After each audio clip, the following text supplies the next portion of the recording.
budget director said that of the new tranche of federal money of $800 million, the city is only expected to get between $30 and $40 million, which is really a drop in the bucket.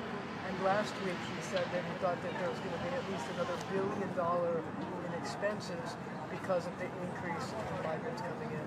I wonder how that you're going to address that in the budget negotiations with the city council, and whether this ongoing discussion about migrants could delay the budget because you need more money to be directed towards this problem. And that is the job of Jack G.I., who has done an amazing job navigating us out of this budget crisis.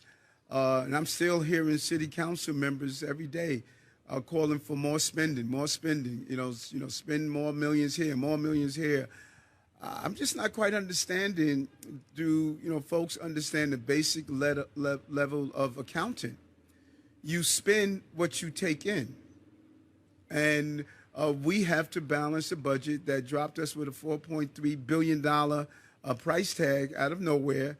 We only received, look to see $30 to $40 million from the $800 million that Senator Schumer, Hakeem Jeffries, and the other delegation leaders were able to get. And we have to also make sure we provide the services to the city. And so, we have to balance the budget. That's what the law calls for. We're going to do that. It's going to be painful. I've said this over and over again. This is not new. We could just go back to the tapes. Every service in the city is going to be impacted by this asylum and migrant crises that we are facing. Delay the budget, though? I hope not. I'm hoping that the city council realize the urgency, that we can't make the mistake that we witnessed in Washington with the debt ceiling. It is imperative that we get a budget done. I know primary elections are coming up, but we cannot put politics in the way. We are ready. The negotiations should start now, immediately, because it takes time to do this. We are ready. We want to sit down with our council colleagues and hammer out a budget for the people of this city. Are you asking for more money for the migrants? From the feds and the state. Both. Are you going to be asking the feds for more money? Yes. Or are you going to be asking the city council to allocate more money to the problems you're facing with housing the migrants? Well, the allocations of dollars, I think that, hopefully they will look at some of their discretionary dollars to assist us. But the budget is determined by the executive branch, and they vote on that budget.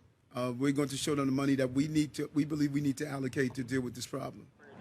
Off of Marcia's question, did FEMA notify your administration that localities are only able to receive 10% of this next group of money? Because, again, just as your budget director said, and as you had said in the previous months, the administration did anticipate a lion's share of this, federal pot of money. So, what happened there? When did FEMA disclose this information to you guys? Well, we didn't think the lion's share was going to turn into a cub. The amount of money that we receive I think is embarrassing to what the city has been handling. And then to add to it, Bernadette, just think about this for a moment. The bordering states, some receive more than us. They're using the money to bus people to New York. I mean, that can't even be logical. And so I don't know where the rule has come about for this 10%. I'm not aware of that. If they notified our budget director, that was not shared with me. So I don't know where the 10% rule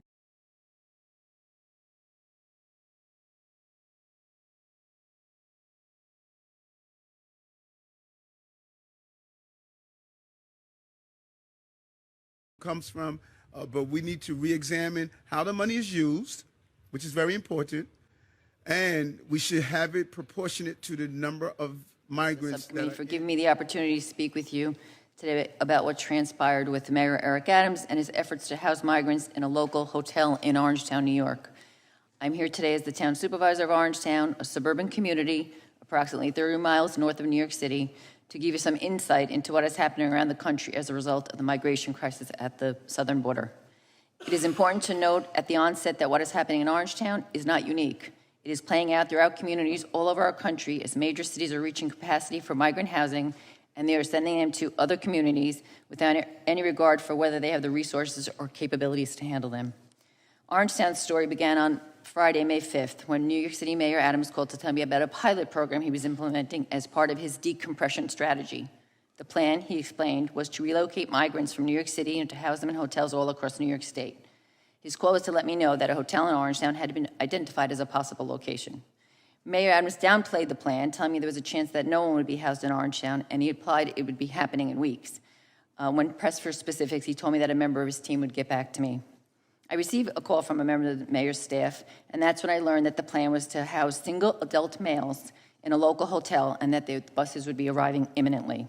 In fact, it was within hours of that call that I received photos of hundreds of mattresses stacked outside the Armoni Inn and Suites Hotel, and it was evident to me that the plan had been in the works for quite some time, and that it included giving local elected officials very little advance notice as a means to thwart legal challenges. Throughout the following days, it became clear that the New York City intended to house 340 men at the Armoni Inn and Suites, a local hotel in Orangeburg, a small hamlet of just over 3 square miles and a population of approximately 4,500 people. The hotel is situated less than a mile from 2 college campuses, 2 senior citizen housing complexes, and a high school. It is located at the intersection of New York State Route 303, which is one of the most dangerous highways in the county, and Kings Highway, a street of mostly residential homes.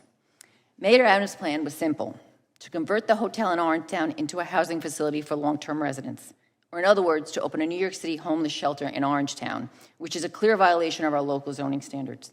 So based upon this information and what was garnered from the phone calls and the observations of medical supplies and other shelter items by town officials who inspected the property, the town issued a notice of violation to advise the hotel that it was not consistent with the definition of a hotel as set forth in our town code.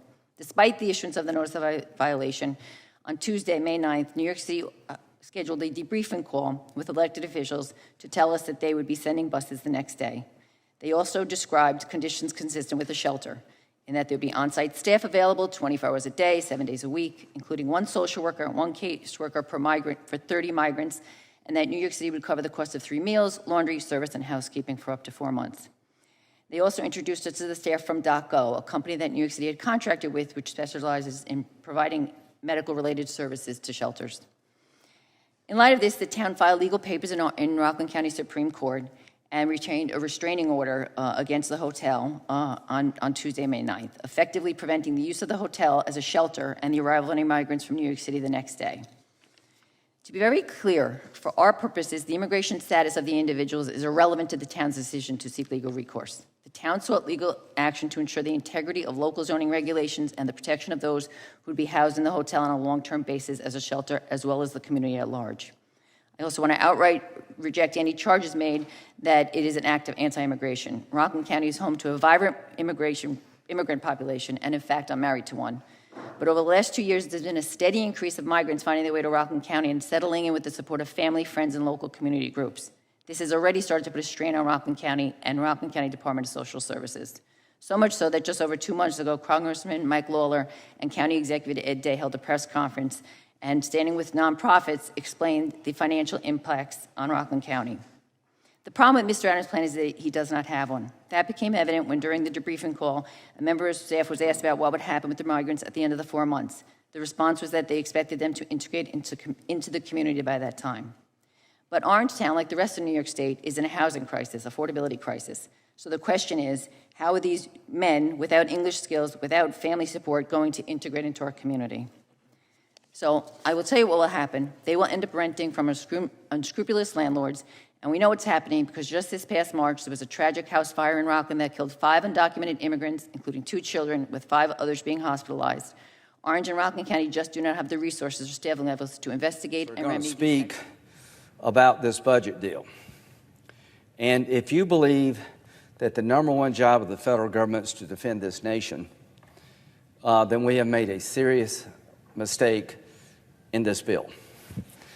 I've heard House leaders suggest this bill fully funds the military. For that to be true, you'd have to believe that the military is okay if you cut their budget $42 billion below inflation.